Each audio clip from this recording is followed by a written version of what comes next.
DY educational officer అత్యున్నత post కాబట్టి నీ ప్రిపరేషన్ కూడా అత్యున్నతంగా ఉండాలి. స్క్రీనింగ్ టెస్ట్ ఇది 150 క్వశ్చన్స్ 150 మినిట్స్ అండ్ 150 మార్క్స్ అన్నాడు. ఈ సిలబస్ మీద మనకి పట్టు ఉన్నట్టయితే మంచి మార్క్స్ ని మనం పొందొచ్చు. 1 మార్క్ కూడా మనకి చాలా వరకు మన ఫ్యూచర్ ని డిసైడ్ చేస్తుంది. చిన్న గడ్డి పరక కూడా మనకు ఒక బ్రహ్మాస్త్రంలా ఉపయోగపడుతుంది అంటారు. స్క్రీనింగ్ టెస్ట్ కోసం ఏదైతే నువ్వు ప్రిపేర్ అవుతావో అది మళ్ళీ మెయిన్స్ ఎగ్జామ్స్ కి కూడా యూజ్ అవుతుంది. ఏ టాపిక్ కి ఎంతవరకు చదివితే మనకి ఎంత మార్కులు వస్తాయి, ఎన్ని మార్కులు మనకు కవర్ అవుతాయని ఎక్కడ తెలుస్తుంది? షూర్ షార్ట్ గా వెళ్ళగలం. ఎప్పుడు మంచి బుక్స్ చదువుతూ, మంచి వీడియో లెక్చర్స్ వింటూ, ఒక నోట్స్ నువ్వుగా ప్రిపేర్ చేసుకుంటూ, ఒక హై రేంజ్ లో ప్రిపేర్ అయినప్పుడు, గమ్యాన్ని తొందరగా చేరుకోవాలి అనుకున్నప్పుడు కంపల్సరీ నీకంటే ఒక గైడెన్స్ కావాలి.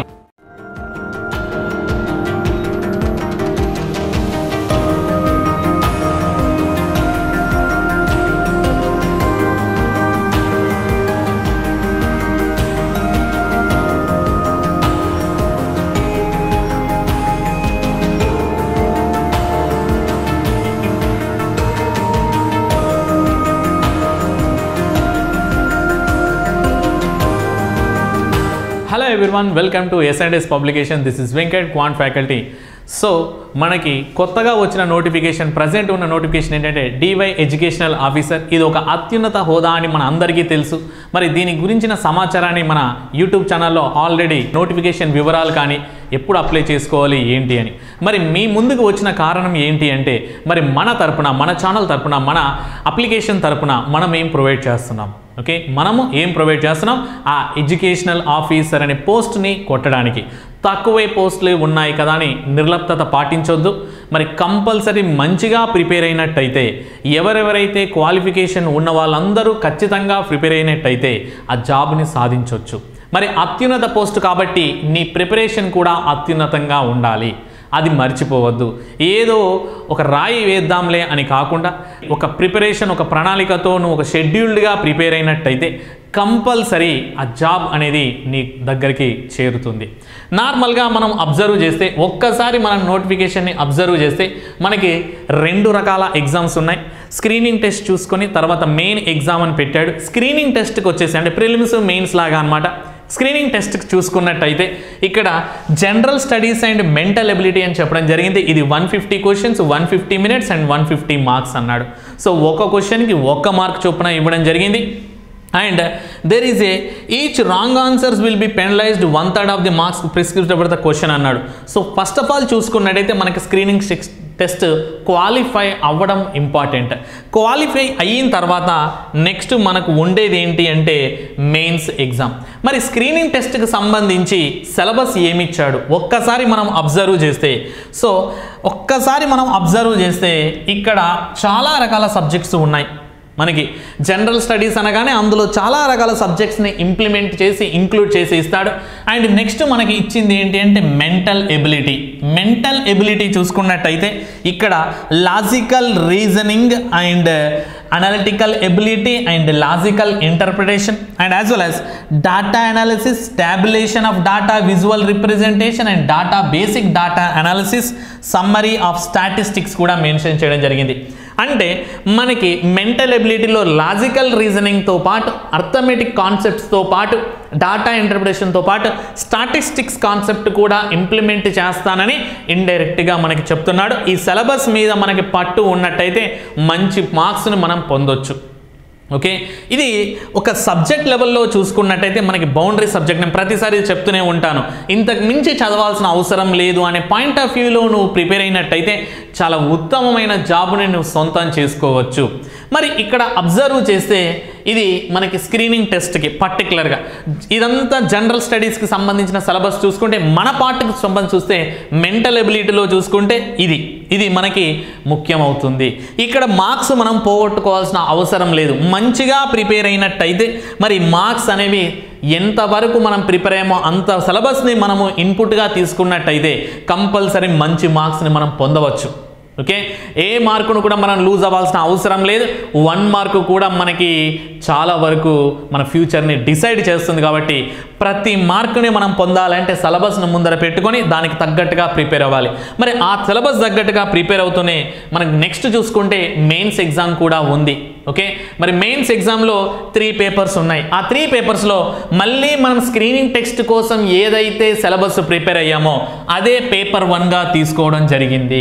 General studies and mental ability మళ్ళీ అవే marks, 150 marks and 150 minutes and 150 questions అన్నాడు. సో అంటే స్క్రీనింగ్ టెస్ట్ కోసం ఏదైతే నువ్వు ప్రిపేర్ అవుతావో అది మళ్ళీ మెయిన్స్ ఎగ్జామ్స్కి కూడా యూజ్ అవుతుంది. ఓకే, కాబట్టి వాటిని మనం కాన్సన్ట్రేట్ చేయాలి కంపల్సరీ. ఆ టాపిక్స్ ఏవైతే ఉన్నాయో వాటిని ముందర పెట్టుకొని మనము పాయింట్ టు పాయింట్ ప్రిపేర్ అయినట్టయితే ఈజీగా మనకి సబ్జెక్ట్ అనేది మనలో ఉంటుంది. దాంతోపాటు అది మనం ఎగ్జామ్లో చాలా తెలివిగా యూజ్ చేయొచ్చు. ఆ విషయాన్ని మనం విస్మరించొద్దు. ఏంటి స్క్రీనింగ్ టెస్ట్కి సంబంధించి సిలబస్ ఏంటి, మరి మెయిన్స్ ఎగ్జామ్స్కి సంబంధించి సిలబస్ ఏంటి, దాని తరపున చూసుకున్నట్టయితే మన అప్లికేషన్ తరపున మరి మనం చూస్తే ఈ డివై ఎడ్యుకేషనల్ ఆఫీసర్ ఇది గ్రేడ్ 1 పోస్ట్ అన్నమాట. మరి ఈ గ్రేడ్ 1 పోస్ట్ అనేది అది చూసుకుంటే ఆఫీసర్స్ వైజ్ చూసుకుంటే ఎడ్యుకేషనల్ సిస్టంలో ఒక అద్భుతమైన పోస్ట్. మరి అలాంటి పోస్ట్ కావాలి అంటే కంపల్సరీ మన ప్రిపరేషన్ అనేది అత్యుత్తమంగా ఉండాలి. మరి దానికి తగ్గట్టు ఓ లెవెల్ ఆఫ్ ప్రిపరేషన్ ఉండాలి. దానికి సంబంధించిన సబ్జెక్టు మనం దానికి తగ్గట్టుగా ప్రిపేర్ అవ్వాలి. మరి ఆ సబ్జెక్ట్ ప్రిపేర్ అవ్వాలి అంటే నీకు ఎంత సిలబస్ తెలుసున్నా సరే, ఎంత సబ్జెక్ట్ తెలుసున్నా ఎక్కడో కాడ మనము విస్మరించే అవకాశం ఉంది. కాబట్టి మన అప్లికేషన్ తరపున ఆల్ సబ్జెక్ట్స్ ప్యాకేజ్గా ఇవ్వడం జరుగుతుంది. అది మొత్తం ఎడ్యుకేషనల్ ఆఫీసర్ కోర్సు మొత్తానికి ఎంతగా ఇస్తున్నాడు 1 ఇయర్ వ్యాలిడిటీతో 4919 రూపీస్కి ఇవ్వడం జరుగుతుంది.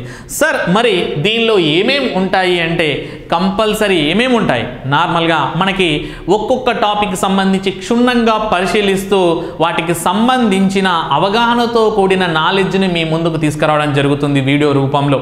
మరి అలాంటి క్షుణ్ణతతో కూడిన పరిశీలనతో కూడిన సబ్జెక్ట్ని మీ ముందుకు తీసుకొస్తే చాలా రకాల పాయింట్స్ని ఎక్స్ప్లెయిన్ చేయడం జరుగుతుంది. దానికి తగినంత వీడియోస్ని మనము హై క్వాలిటీతో హై ఎనర్జీతో మనం చెప్పిన వీడియోస్ అవన్నీ మీ ముందుకు తీసుకురావడం జరుగుతుంది ఈ కోర్సు ద్వారా. ఓకే, మరి దీన్ని అబ్జర్వ్ చేస్తూ మరి ఇక్కడ మన దగ్గర బుక్స్ కూడా ఉన్నాయి. సార్ వీడియో రూపంలో కంటెంట్ మీ ముందుకు తీసుకొస్తున్నారు యాజ్ వెల్ యాజ్ ఓకే, మరి ఏం ప్రిపేర్ అవ్వాలి, బుక్స్ని మీరు ఏం సజెస్ట్ చేస్తారు అంటే S&S పబ్లికేషన్ తరపున మన దగ్గర బుక్స్ కూడా అవైలబుల్ ఉన్నాయి. ఇవన్నీ బుక్స్ని మనం దృష్టిలో పెట్టుకోవచ్చు. జనరల్ స్టడీస్కి సంబంధించి మెంటల్ ఎబిలిటీకి సంబంధించి బుక్స్ ఇస్తున్నాం. యాజ్ వెల్ యాజ్ మరి మిగతా 2 పేపర్స్ ఉన్నాయి మెయిన్స్ లెవెల్లో. ప్రిలిమ్స్ లెవెల్లో 1 పేపర్ ఉంటే మెయిన్స్ లెవెల్లో 3 పేపర్స్ ఉన్నాయి. ఆ 3 పేపర్స్లో remaining 2 papers educational paper 2 and paper 3 కూడా ఎడ్యుకేషన్కి సంబంధించిన పేపర్స్కి సంబంధించిన బుక్స్ని కూడా పొందుపరచడం జరిగింది. అందులో ఏమేమి సబ్జెక్ట్స్ ఉంటాయి, అందులో ప్రతి టాపిక్ని మనం ఎంత క్షుణ్ణంగా పరిశీలిస్తే ఎక్కడి నుంచి మార్క్స్ వస్తాయనే విషయం మీద క్లారిటీ ఉండాలి. ఏదో చదువుతూ ఉన్నాం, ఏదో ఒక టాపిక్ ముందర పెట్టుకొని చదువుతున్నామంటే ఆ టాపిక్లో మార్క్స్ స్కోర్ కానప్పుడు ఎంతవరకు చదివితే ఏం లాభం. కాబట్టి ఏ టాపిక్కి ఎంతవరకు చదివితే మనకి ఎంత మార్కులు వస్తాయి, ఎన్ని మార్కులు మనకు కవర్ అవుతాయని ఎక్కడ తెలుస్తుంది. ఆ బుక్స్ తీసుకొని చదివితే మనకు ఒక అవగాహనతో పాటు సబ్జెక్టు కూడా వస్తుంది. ఆ సబ్జెక్ట్ని నువ్వు ఎగ్జామ్లో ఇంప్లిమెంట్ చేస్తే మంచి స్కోర్ తీసుకురావచ్చు. కాబట్టి బెస్ట్ స్కోర్ కావాలి అంటే మనకు బెస్ట్ స్కోర్ కావాలి అంటే బెస్ట్ బుక్స్ ఉండాలి. Best books and best video lectures ఉన్నప్పుడు మనం కంపల్సరీ మన గమ్యాన్ని తక్కువలోనే చేరుకుంటాం. ఓకే, షార్ట్గా వెళ్ళగలం. ఎప్పుడు మంచి బుక్స్ చదువుతూ మంచి వీడియో లెక్చర్స్ వింటూ ఒక నోట్స్ నువ్వుగా ప్రిపేర్ చేసుకుంటూ ఒక హై రేంజ్లో ప్రిపేర్ అయినప్పుడు, ఒక క్వాలిటీగా నువ్వు ప్రిపేర్ అయినప్పుడు మరి ఆ పోస్ట్ అలాంటిది. దీన్ని నువ్వు గుర్తుపెట్టుకోవాలి. ఆ విషయాన్ని నువ్వు విస్మరించద్దు. సార్ ఇంత కష్టపడాలా అంటే ఎస్, కష్టపడాలి. నీకు తెలిసిన సబ్జెక్టుతో నువ్వు ముందుకు వెళ్ళగలవేమో, కానీ గమ్యాన్ని తొందరగా చేరుకోవాలి అనుకున్నప్పుడు కంపల్సరీ నీకంటే ఒక గైడెన్స్ కావాలి. ఆ గైడెన్స్ ఎక్కడ దొరుకుతుందంటే మన అప్లికేషన్లో దొరుకుతుంది. అండ్ యాజ్ వెల్ యాజ్ ఆ బుక్స్ కూడా నీకు చాలా వరకు అంటే 100% యూజ్ అవుతాయి, అందులో నో డౌట్. కాబట్టి వీటిని మనం సబ్స్క్రైబ్ చేసుకున్నట్టయితే ఆ కోర్సుతో పాటు ఈ బుక్స్ కూడా తీసుకున్నట్టయితే మనకి చాలా వరకు యూజ్ అవుతుంది. మరి లక్ష్యం ఎన్ని మైల్స్ అయినా సరే, ఎన్ని మైల్స్ అయినా ఉండొచ్చు, నువ్వు ఏ దారిలో వెళ్తున్నావు అనేది ఇంపార్టెంట్, ఎంత షార్ట్ వేలో వెళ్తున్నావు అనేది ఇంపార్టెంట్. అందరికంటే తక్కువ మార్గంలో చూస్ చేసుకొని కొన్ని కష్టపడైనా సరే నువ్వు నీ గమ్యాన్ని తొందరగా చేరుకోవడానికి నువ్వు ప్రయత్నించాలి. చాలా రకాల సరే ఎగ్జామ్స్కి నేను ప్రిపేర్ అవుతున్నాను, నీ అదృష్టం, నీ యొక్క పాయింట్, నీ టర్నింగ్ పాయింట్ ఎక్కడ ఉందో నీకు తెలియదు. ఓకే, అది మనం గెస్ చేయలేం. కాబట్టి ప్రతి ఎగ్జామ్కి అప్లై చేస్తూ ఉంటారు చాలామంది. మరి దానికి నీ కృషిని నువ్వు కూడా తోడించినట్టయితే కంపల్సరీ నీ గమ్యం అనేది నీ చేతుల్లో ఉంటుంది, నీ యొక్క టార్గెట్ అనేది నువ్వు రీచ్ అయిపోతావు. మరి దానికి ఒక ప్లాట్ఫామ్ కావాలి. ఆ ఒక బెస్ట్ ప్లాట్ఫామ్ ఏంటంటే మేము మీ ముందుకు తీసుకొస్తున్నాం. ఆన్లైన్ కోర్సుతో పాటు బుక్స్ను కూడా తీసుకొస్తున్నాం. వీటిని యూటిలైజ్ చేసుకుంటే మనకి రిజల్ట్స్ మాత్రం అద్భుతంగా ఉంటాయి. మన ఆస్పిరెంట్సే చెప్తున్నారు, చాలా మట్టికి ఇంతవరకు ఎంతమంది అయితే కోర్సు సబ్స్క్రైబ్ చేసుకున్నారో వాళ్ళందరే మనకు నిదర్శనంగా చెప్పొచ్చు. ఓకే, సో సబ్జెక్ట్ పరంగా చూసుకుంటే ఎలాంటి కాంప్రమైజ్ కాకుండా క్వాలిటీతో పాటు క్వాంటిటీని కూడా ఎక్కువ మొత్తంలో వీడియోని మీ ముందుకు తీసుకురావడం జరిగింది. వాటన్నిటిని మీరు యూజ్ చేసుకోవచ్చు. మరి ఇక్కడ ఏ లక్ష్యాన్ని చేరుకోవాలి అనుకున్నప్పుడు చిన్న గడ్డి పరక కూడా మనకు ఒక బ్రహ్మాస్త్రంలా ఉపయోగపడుతుంది అంటాను. అదే మన చుట్టూ నిర్లక్ష్యం ఉందనుకో, ఏం అప్లై చేస్తాం, ఈ పోస్ట్ కాకపోతే మరొక పోస్టు, ఇంకో దానికి ప్రయత్నిద్దాం అని ముందరున్న సమయాన్ని నువ్వు నిర్లిప్తగా వాడుకుంటూ, అంటే అవసరానికి ఉపయోగించుకోకుండా ఏదో నిర్లిప్తతో చూస్తూ ఉంటే మిగతా వాళ్ళు నీకంటే ముందుగా వెళ్తారు. నీ నిర్లక్ష్యమే నీ ముందరున్న సవాలు. దాన్ని నువ్వు ఓవర్టేక్ చేస్తే కంపల్సరీ నీ లక్ష్యాన్ని చేరుకుంటావు. నువ్వు నిర్లక్ష్యంతో ఉన్నప్పుడు నీకు బ్రహ్మాస్త్రాన్ని ఇచ్చినా నీకు అది గడ్డి పరకలా కనబడుతుంది. ఏం వెళ్తాంలే, ఏం చూద్దాంలే, ఏం చేద్దాంలే, ఇదే నిర్లక్ష్యం. మరి ఆ నిర్లక్ష్యాన్ని దరిచేరకుండా లక్ష్యం వైపు వెళ్ళాలి, నాకు ఒక అత్యున్నతమైన పోస్ట్ కావాలి అనే ముందుతో జాగ్రత్తతో ప్రయత్నించే వాళ్ళు చాలామంది ఉంటారు. మరి వారికంటే నువ్వు ముందుండాలి అంటే నీకు సరైన ప్లాట్ఫామ్ ఉండాలి. కాబట్టి ఇది మనకు ఒక బ్రహ్మాస్త్రంలా ఉపయోగపడుతుంది అంటాను. ఓకే, నీకు అనిపించవచ్చు ఇవి అంతగా ఉపయోగపడతావంటే ఉపయోగపడతాయి. ఓకే, కాబట్టి సో నీ లక్ష్యాన్ని దృష్టిలో పెట్టుకొని నువ్వు ఒక మంచి కోర్స్ని చూస్ చేసుకున్నట్టయితే కంపల్సరీ నీ లక్ష్యానికి నువ్వు అతి తొందరగా వెళ్తావు, నీ గమ్యాన్ని నువ్వు అనుకున్న రీతిలో చేరగలవు అంటాను. ఓకే, సో మరి మన సబ్జెక్ట్ అబ్జర్వ్ చేస్తే మెంటల్ ఎబిలిటీకి సంబంధించి అబ్జర్వ్ చేస్తే ఇక్కడ టాపిక్స్ మనకు మెన్షన్ చేశాడు, నోటిఫికేషన్లోనే మెన్షన్ చేశాడు క్లియర్గా. సబ్జెక్ట్స్ ఏం చదవాలి, జనరల్ స్టడీస్ కోసం నువ్వేం చదవాలి, మెంటల్ ఎబిలిటీ కోసం ఏం చదవాలి అనే విషయాన్ని క్లియర్గా మెన్షన్ చేశాడు. మరి మెన్షన్ చేసిన దాన్ని నువ్వు ఇంప్లిమెంట్ చేయాలి అంటే దానికంటూ ఒక ప్లాట్ఫామ్ ఉండాలనే విషయాన్ని నేను చెప్పాను. ఆ ప్లాట్ఫామ్ ఏంటో కూడా మనకు చెప్పడం జరిగింది. మరి అందులో ఎలాంటి క్వశ్చన్స్ వస్తాయి? ఓకే సార్, ఈ తక్కువ టైంలో మనం ప్రిపేర్ అవ్వగలమా? ఓకే, ఈ తక్కువ టైంలో మనం ప్రిపేర్ అవ్వగలమా? మరి ఇన్ని వీడియోస్ చూస్తున్నాం, ఇన్ని బుక్స్ చదువుతున్నాం, ఇవి కంపల్సరీ యూజ్ అవుతాయని మీరు అంటున్నారు. మరి సమయం సరిపోతుందా అనే మన ఆస్పిరెంట్స్ ఉంటారు. ఓకే, ఎస్, నేను అంటాను సరిపోతుంది. కొంచెం దృష్టి సారించి నీ ఉన్న ఎబిలిటీస్ అన్నిటిని యూజ్ చేయాలి. ఎందుకంటే పోస్టులు కొంచెం తక్కువగా ఉన్నాయి అనిపించవచ్చు, నీకు కావాల్సింది ఒక్క పోస్టే. నీ ఎబిలిటీస్ అన్ని, నీ స్ట్రెంగ్త్స్ అన్నింటినీ యూజ్ చేయాలి. ఓకే, టైం కంపల్సరీ ఇవ్వాలి. జాబ్ నీకు రావడానికి దగ్గరగా ఉంది, మరి నువ్వు దానికి తగ్గట్టుగా నువ్వు దాని దగ్గరకు వెళ్తున్నావా అంటే లేదు, దాని నుంచి నువ్వు పారిపోతున్నావు. జాబ్ అంత తొందరగా రాదు, అది సవాళ్ళను విసురుతూనే ఉంటుంది. వాటిని నువ్వు చేస్తూనే వెళ్ళాలి. అప్పుడే ఆ జాబ్ అనేది నీ దగ్గరకు వస్తుంది. నువ్వు దానికి దూరంగా నేను నీ సవాల్ని స్వీకరించలేను, నీ ఎగ్జామ్స్ నేను రాయలేను, నీ ఇంటర్వ్యూని అటెండ్ అవ్వలేను, నీ దగ్గరికి నేను రాలేను అంటే నువ్వు జాబ్కి దూరంగా ప్రయత్నించినప్పుడు జాబ్ కూడా నీకు దూరంగానే ఉంటుంది. కాబట్టి ఇలాంటి చిన్న లోపాలను నువ్వు సవరించుకుంటూ ముందుకు వెళ్ళినట్టయితే, సో ఎలాంటి నిర్లక్ష్యం లేకుండా వెళ్ళినట్టయితే నీ లక్ష్యం అనేది నీ కళ్ళ ముందరే ఉంటుంది. ఓకే, మరి దీనికంటూ నువ్వేం చేయాలి? కొంచెం పేషెన్సీతో, కొంచెం నీ యొక్క ఇంటెలిజెన్స్ యూజ్ చేస్తూ ఎక్కడ ఎలా చదివితే ఎంత తొందరగా నేను దగ్గరికి వెళ్ళగలనే విషయాన్ని నువ్వు గ్రహించినప్పుడే అది నీ దగ్గరకు వస్తుంది. అది ఆ గైడెన్స్ ఎక్కడ దొరుకుతుందంటే మన S&S అప్లికేషన్లో. ఓకే, సార్లు మనల్ని మోటివేట్ చేస్తారు, ఎస్ ఇలా చదవాలి, ఈ పాయింట్ నోట్ చేసుకోవాలి, ఈ పాయింట్ చదవడం ద్వారా నీకు ఎగ్జామ్లో ఎక్కువ మార్క్స్ పడతాయని మోటివేట్ చేస్తారు. ఆ మోటివేషన్ ఇంపార్టెంట్, ఆ ఇన్స్పిరేషన్ ఇంపార్టెంట్. ఎందుకంటే మనం అత్యున్నత పోస్ట్ దగ్గరికి ముందుకెళ్తున్నాం. మరి అలాంటి దగ్గరికి వెళ్ళినప్పుడు ఏం చేయాలి? కంపల్సరీ ఓకే, ఆ మోటివేషన్ నీకున్న సబ్జెక్ట్స్కి ఎంతో కొంత నువ్వు నివురికొప్పిన నిప్పులా ఉండొచ్చు. ఓకే, దాన్ని మన ఫ్యాకల్టీస్ ఎస్ అది నువ్వు ఒక వెలిగే సో జ్యోతిలా మండగలగాలి అన్నప్పుడు అది మన ఫ్యాకల్టీస్ చూపిస్తారు. నీలో ఉన్న ఎబిలిటీస్ని మన ఫ్యాకల్టీస్ బయటకు తీసుకొచ్చే ప్రయత్నం చేస్తారు. దాంతోపాటు ఎస్ నేను ఇలా చదివితే నాకు కంపల్సరీ దగ్గరకు వెళ్తాను, నా లక్ష్యాన్ని చేరుకుంటున్న విషయం క్లారిటీ వస్తుంది. మరి మెంటల్ ఎబిలిటీకి సంబంధించి సార్ క్వశ్చన్స్ ఏ విధంగా అడుగుతారు? వాడు అన్నాడు డాటా అనాలిసిస్ అన్నాడు, డాటా ఇంటర్ప్రిటేషన్ అన్నాడు, తర్వాత స్టాటిస్టిక్స్ అన్నాడు, తర్వాత డాటాకి సంబంధించిన అప్టిట్యూడ్ అని అడిగాడు. మరి అప్టిట్యూడ్ క్వశ్చన్స్ ఏ విధంగా పడతాయి, ఇంటర్ప్రిటేషన్ క్వశ్చన్స్ ఏ విధంగా పడతాయి, ఆ క్వశ్చన్స్ ఒకసారి చూస్తే మనకే తెలుస్తుంది, ఓహో ఇలా కూడా సాల్వ్ చేయాలా, ఈ విధంగా అప్రోచ్ అవ్వాలనే విషయం కూడా తెలుస్తుంది. మరి ఆ విషయాన్ని నేను చూద్దాం. ఓకే, ఆ క్వశ్చన్స్ ఏ విధంగా ఉంటాయో చూద్దాం. కొన్ని క్వశ్చన్స్ మనం చూసినట్టయితే అర్థమవుతుంది ఆ విషయాన్ని మనం ఏ విధంగా తీసుకోవచ్చు అని. క్వశ్చన్ చూసినట్టయితే డాటా ఇంటర్ప్రిటేషన్కి సంబంధించి టేబులేషన్ ఇస్తాడు, పై చార్ట్ ఇస్తాడు, మరి రకరకాల డయాగ్రామ్స్ ఇస్తాడు. అందులో ఈ డయాగ్రామ్ చూసినట్టయితే ఇది టాబులేషన్ అంటే టేబుల్ అంటే మనకు పట్టిక ఇచ్చి ఆ పట్టిక సంబంధించి క్వశ్చన్ ఏ విధంగా అడుగుతారో చూద్దాం.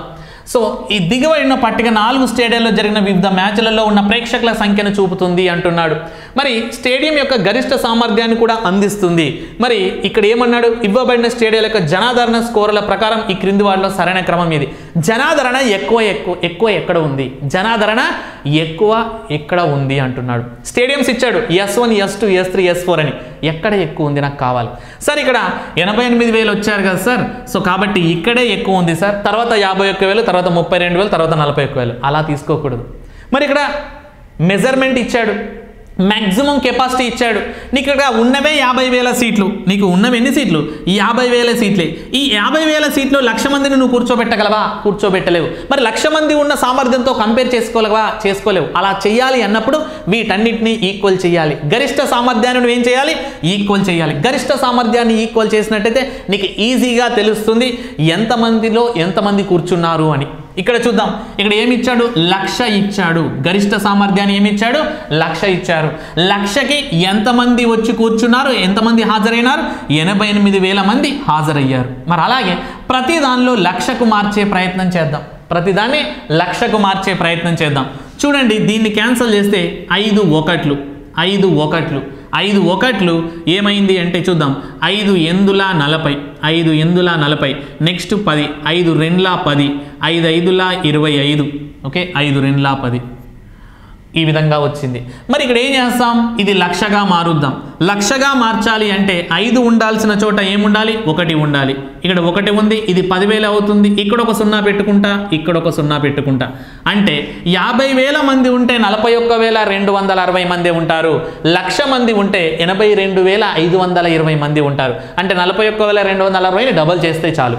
మరి ఇక్కడ 40,000 మంది, 40,000 మందికి 32,880 అయితే 1,00,000 మందికి ఎంతమంది ఉంటారు, 4 ఒకట్లు. ఇది 1,00,000గా మారిపోయింది, ఒక 0 పెట్టుకున్నా. 4 ఒకట్లు, 4 ఎందుల 32, 4 2 4 2 0, మరొక 0 పెట్టుకున్నా. ఇక్కడ ఒక 0 పెట్టుకున్నా, ఇక్కడ ఒక 0 పెట్టుకున్నా. ఇక్కడ కూడా 1,00,000గా మార్చేసా. 1,00,000 మందిలో ఈ స్టేడియంలో ఎంతమంది హాజరయ్యారు, 82,200 మంది. ఇక్కడ కూడా 1,00,000గా మార్చే ప్రయత్నం చేద్దాం. ఇక్కడ ఒక 0 పెట్టుకుంటే ఇది 6,00,000 అవుతుంది. 6తో క్యాన్సిల్ చేస్తే 1,00,000 అవుతుంది.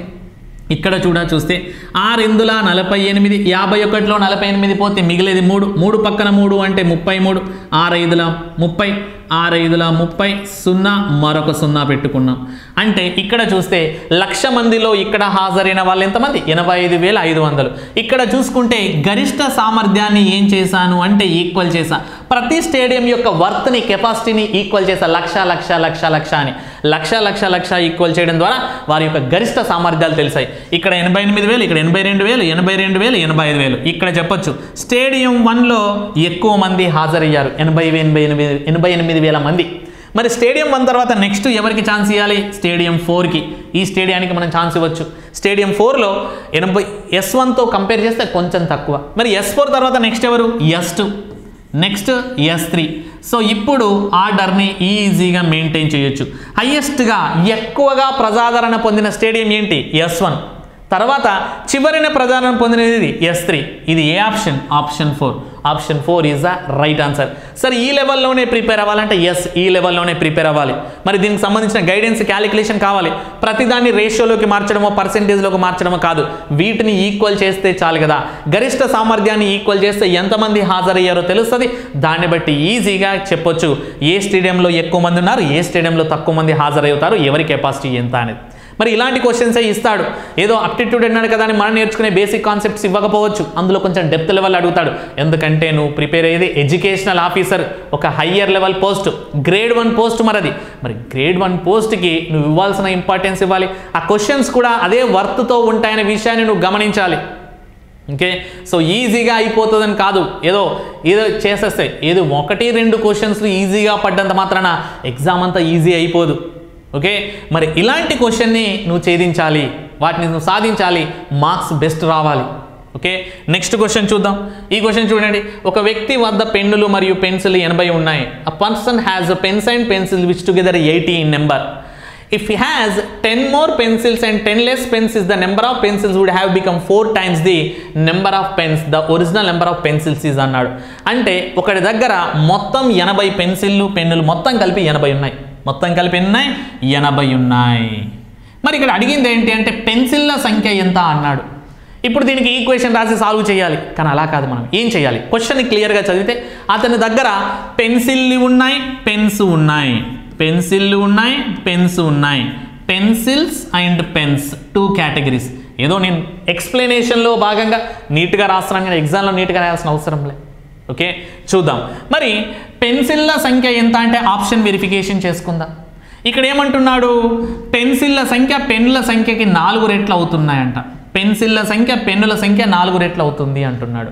అంటే పెన్సిల్ల సంఖ్య ఏ విధంగా ఉంటుంది, గ్రేటర్గా ఉంటుంది. పెన్సిల్ల సంఖ్య గ్రేటర్గా ఉంటుంది. ఈ పాయింట్ ద్వారా అర్థమైంది. పెన్సిల్ల సంఖ్య పెన్నుల సంఖ్యకి 4 రెట్లు ఉంటుంది. అంటే పెన్సిల్ తక్కువ ఉంటాయి, పెన్సిల్ ఎక్కువ ఉంటాయి. పెన్నులు ఒక పెన్ను ఉంటే పెన్సిల్ 4 ఉంటాయి. ఆ పాయింట్ అర్థమైంది. అంటే ఆటోమేటిక్గా ఈ డాటా వల్ల ఏమర్థమవుతుంది, పెన్సిల్ ఎక్కువగా ఉంటాయి.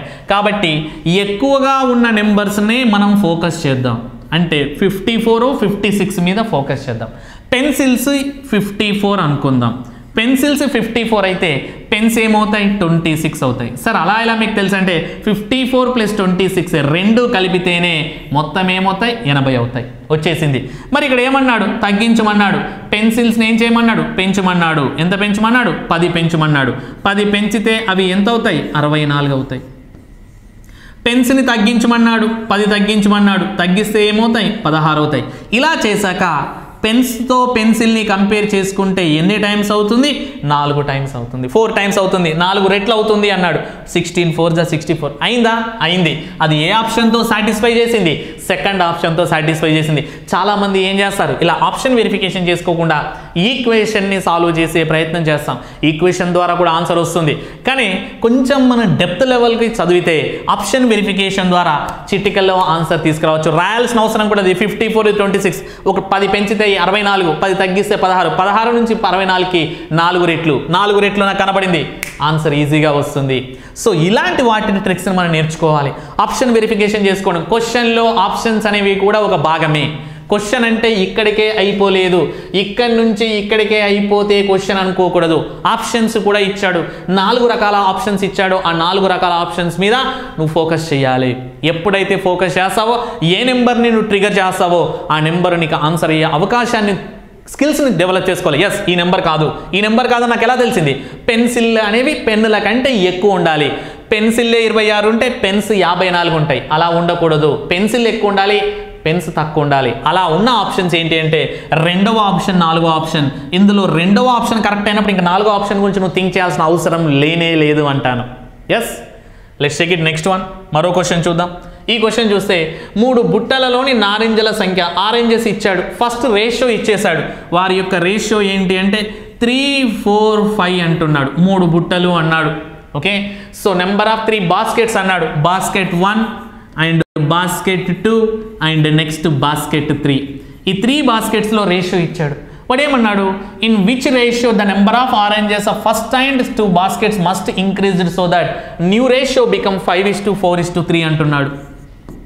5:4:3 ఏమన్నాడు, మొదటి 2 బాస్కెట్స్లో, మొదటి 2 బుట్టలలో నారింజ పళ్ళని పెంచి చూడు, ఇంక్రీజ్ చేయి. వేసి చూడు, ఎక్కువగా పెంచినప్పుడు వాటి యొక్క విలువల రేషియో ఏమవుతుంది అన్నాడు. ఆ రేషియో అంటే 543 అవుతుంది అన్నాడు. ఏ 2 బాస్కెట్స్లో పెంచాడు అంటే మొదటి 2 బాస్కెట్స్లో మాత్రమే పెంచాడు. ఈ విషయం నాకు అర్థమైంది. అంటే మూడవ బాస్కెట్లో ఏ విధంగా ఉండాలి, మొదటి 2 బాస్కెట్లో పెరుగుదల కనబడ్డప్పుడు మూడవ బాస్కెట్లో ఏ విధంగా ఉండాలి, సమానంగా ఉండాలి. ఈ పాయింట్ నాకు అర్థమైతే ఇంకా క్వశ్చన్ని ఏదో ఈక్వేషన్ ద్వారా చేయాల్సిన అవసరం లేదు. సింపుల్గా ఏం చేయొచ్చో చూడండి. ఇక్కడ టోటల్ టర్మునే నేను దేంతో మల్టిప్లై చేస్తా, మూడవ బాస్కెట్లో ఎన్ని ఆరెంజెస్ ఉన్నాయి, ఇక్కడ 5 ఆరెంజెస్ ఉన్నాయి. మరి ఇక్కడ మూడవ బాస్కెట్లో ఎన్ని ఆరెంజెస్ ఉన్నాయి, 3 ఉన్నాయి. నువ్వు పెంచావా తీసేసావా? మూడో బాస్కెట్ నుంచి క్వశ్చన్లో మాట్లాడలేదు సార్ మూడో బాస్కెట్లో పెంచమనలేదు తగ్గించమనలేదు. మరి పెంచమన్నప్పుడు తగ్గించమన్నప్పుడు మొదట ఎన్ని ఉన్నాయో చివర కూడా అంతే ఉండాలి. మొదట నువ్వు చూసినప్పుడు ఎంత ఉన్నాయో చివర చూసినప్పుడు అంతే ఉండాలి. అలాంటప్పుడు ఇక్కడ 3తో గుణించాలి, ఇక్కడ 5తో గుణించాలి. అంటే మూడో బాస్కెట్లో ఆరెంజెస్ ఏ విధంగా ఉండాలి, ఈక్వల్గా ఉండాలి. ఆ నారింజలు ఏ విధంగా ఉండాలి, ఈక్వల్గా ఉండాలి. అందుకోసమే ఈ 3ని ఇక్కడ గుణించా, ఈ 5ని ఇక్కడ గుణించా. ఇప్పుడు ఏమవుతుంది చూడండి, 3 ముళ్ళ ఏమవుతుంది, 9 అవుతుంది. బాస్కెట్ 1లో ఎన్ని నారింజలు ఉన్నాయి, 9 నారింజలు ఉన్నాయి. 5 5ల ఎంత అయింది, 20 అయింది. మొదటి బాస్కెట్లో ఏంటి, మొదటి బుట్టలో నారింజలను పెంచడం జరిగింది. 9 కాస్త 25 అయ్యాయి. 9 కాస్త 25 అయ్యాయి అంటే ఎన్ని నారింజలను పెంచావు, 16 నారింజలను పెంచావు. మరి ఇక్కడ చూద్దాం, 3 నాళ్ళ 12, 5 నాళ్ళ 20, 12 నారింజలు కాస్త 20 నారింజలుగా మారాయి. 12 నారింజలు కాస్త 20 నారింజలుగా మారాయి. అంటే ఎన్ని నారింజలు పెంచావు, 8 నారింజలు పెంచావు. 16 నారింజలు మొదటి బాస్కెట్లో ఉంటే 8 నారింజలు 2 బాస్కెట్లో ఉన్నాయి.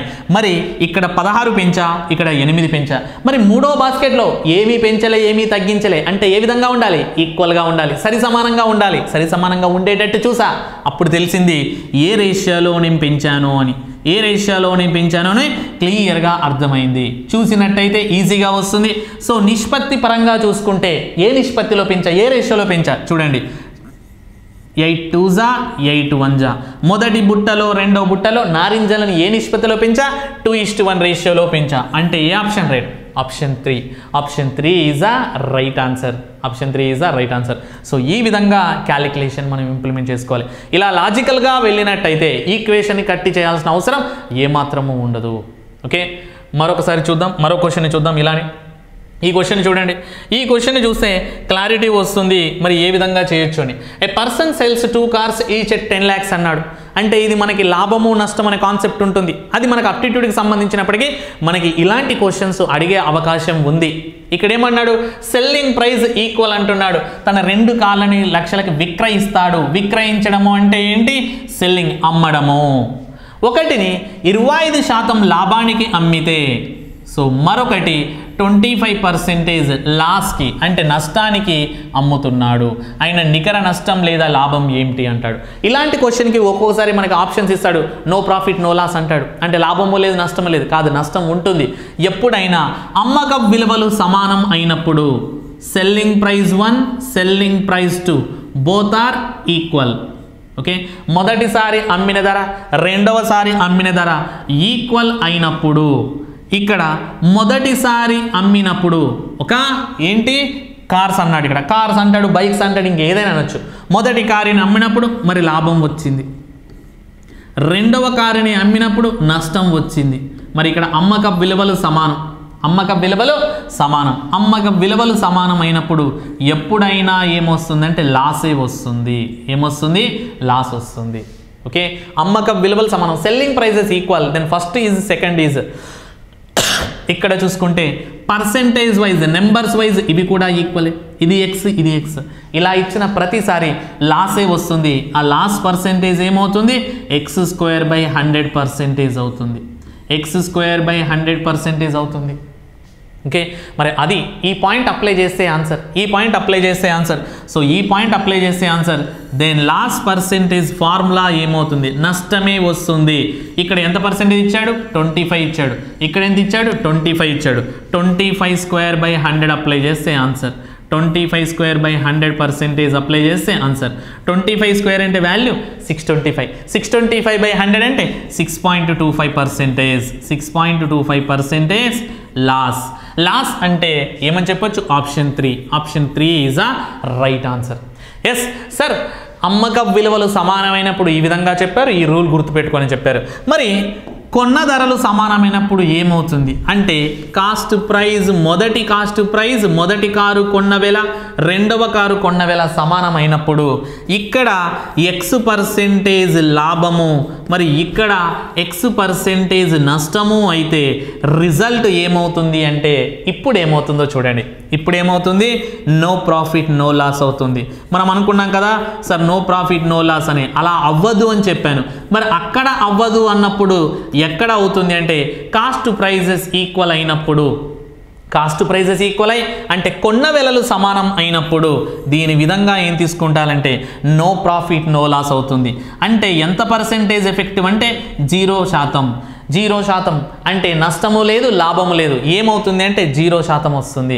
నో ప్రాఫిట్ నో లాస్, లాభము లేదు నష్టము లేదు అని మనం చెప్పొచ్చు. ఇలా ఎక్కడ తీసుకోవాలనే విషయం మీద క్లారిటీ ఉండాలి. అది మనం కాన్సెప్ట్ని డెవలప్ చేసుకొని ఇంప్లిమెంట్ చేసినప్పుడు అర్థమవుతుంది. క్వశ్చన్ కన్ఫ్యూజ్ చేస్తాడు. ఇక్కడ విక్రయించాడు అని తెలుగులో అంటే ఇక్కడ సెల్స్ అన్నాడు.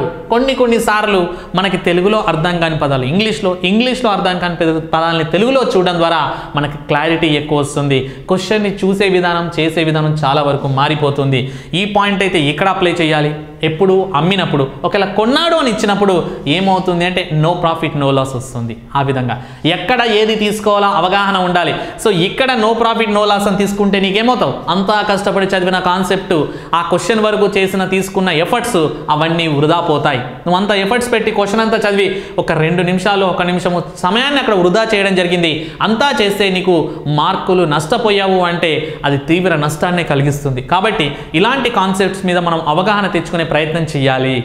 ఓకే, మరో క్వశ్చన్ కూడా చూసినట్టయితే ఇక్కడ కొన్ని క్వశ్చన్స్ ఎగ్జాంపుల్గా చూపించా, ఏ లెవెల్లో అడుగుతాడు ఏంటి అనే ఉద్దేశపూర్వకంగా మనకు ప్రీవియస్ ఎగ్జామ్స్ నుంచి తీసుకున్న ఎగ్జాంపుల్స్ మనం చూపించడం ద్వారా మనకి ఏపీపీఎస్సీ ప్రజెంట్ కండక్ట్ చేస్తున్న సిచ్యువేషన్లో ఎలాంటి ఎగ్జాంపుల్స్ అడుగుతున్నాడు, ఒకప్పుడు అడిగిన ఎగ్జాంపుల్స్ ఇప్పుడు అడిగిన ఎగ్జాంపుల్స్ ఒకే విధంగా ఉన్నాయా అని అబ్జర్వ్ చేయాలి.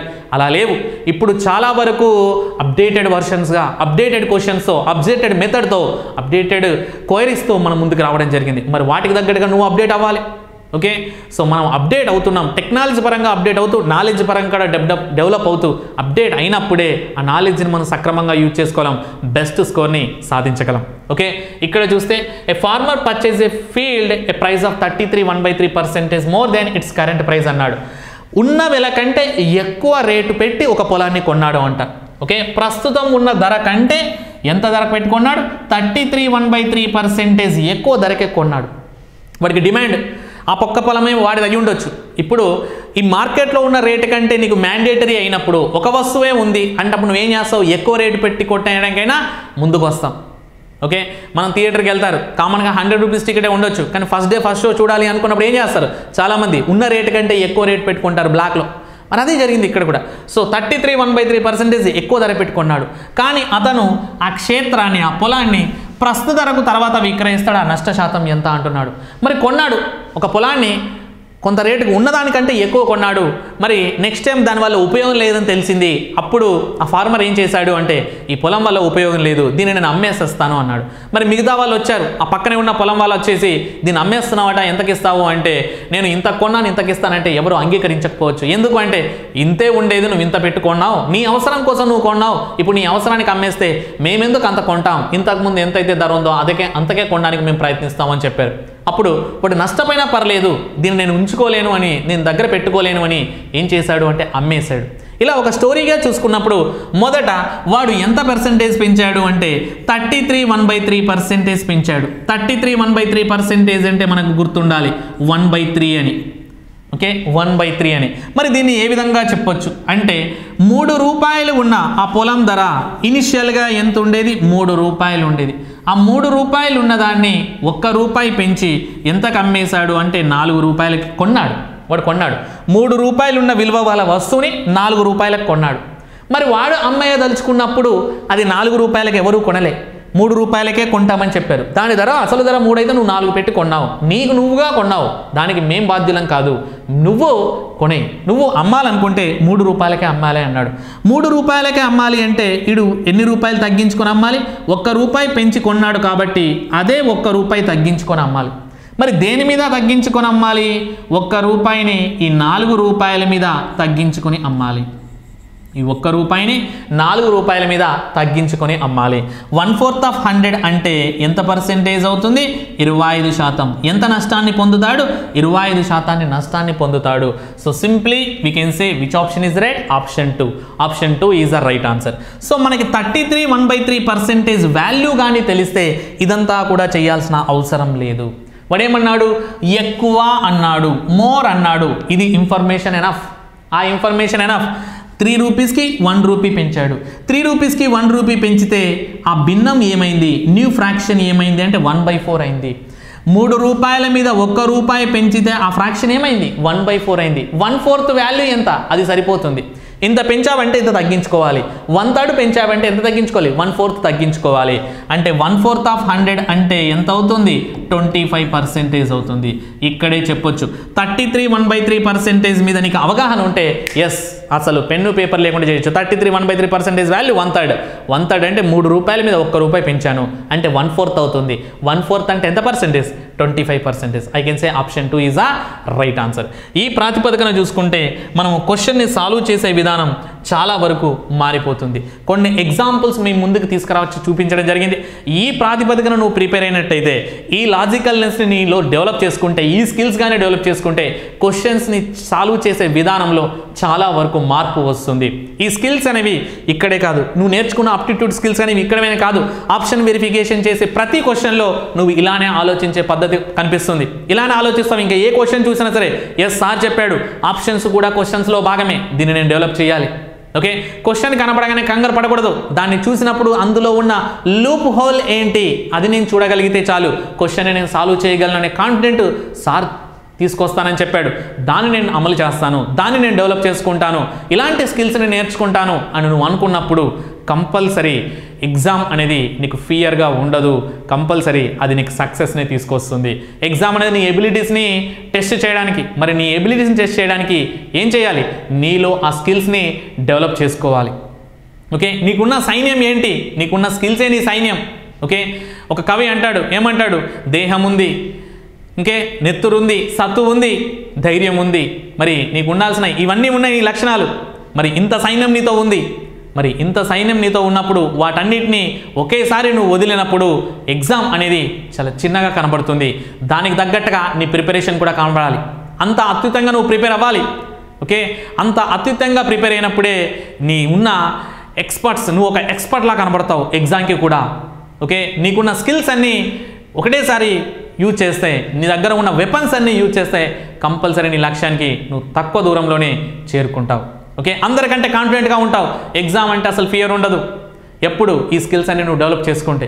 కాబట్టి మనకున్న అప్లికేషన్లో ఉన్న కోర్స్ని యూజ్ చేసుకుంటూ, బుక్స్ను మంచిగా క్షుణ్ణంగా చదువుతూ, లోతుగా అధ్యయనం చేస్తూ, మన లెక్చర్స్ చెప్పే, మన ఫ్యాకల్టీ చెప్పే లెక్చర్స్ అన్నిటినీ, పాఠాలన్నింటినీ క్షుణ్ణంగా అధ్యయనం చేస్తూ, చదువుతూ, వింటూ మంచిగా సమయాన్ని ఉపయోగించుకుంటే అత్యున్నత పోస్టు నువ్వు 2024లో గ్రేడ్ 1 ఆఫీసర్ అవుతావు కంపల్సరీ. కాబట్టి లక్ష్యం ముందరుంది, మనకి టార్గెట్ ముందరుంది. దాన్ని ఎలా ఛేదిస్తావు, ఏ ప్లాట్ఫామ్ ద్వారా వెళ్తావు అనేది నీ దగ్గర ఉంది. సజెషన్ తీసుకో, మంచిగా ప్రిపేర్ అవ్వు. ఎందుకు లక్ష్యం నీ దగ్గరికి రాదు? ఎందుకు నువ్వు అనుకున్న హోదాలకు నువ్వు వెళ్ళావు? కంపల్సరీ వెళ్తావు. ఓకే, సో వీటన్నిటిని డెవలప్ చేసుకుంటూ, వీటన్నిటిని దృష్టిలో పెట్టుకొని మంచిగా ప్రిపేర్ అవ్వాలని ఆశిస్తూ ఈ సెషన్ని ముగిస్తున్నాను. Thank you and all the best.